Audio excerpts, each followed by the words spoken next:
ব্যাপারটা এমন না যে আল্লাহ লিখে রেখেছেন বলে আপনি বেছে নিচ্ছেন। যেহেতু আপনি এটাই বেছে নেবেন তাই আল্লাহ আগে লিখে রেখেছেন। এখানে পছন্দ আপনার, তবে আল্লাহ আপনার পছন্দ জানেন। যেমন ধরেন একটা রাস্তার মোড়ে আসলেন, সামনে 5টা রাস্তা, রোড নাম্বার 1, 2, 3, 4, 5।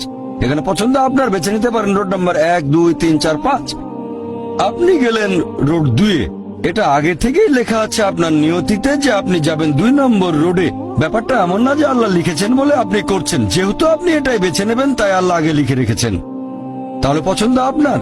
আপনি চাইলে টাকা উপার্জন করতে পারেন ভালো কাজের মাধ্যমে, হালাল উপায়ে, অথবা পারেন চুরি করে হারাম উপায়ে। পছন্দ আপনার।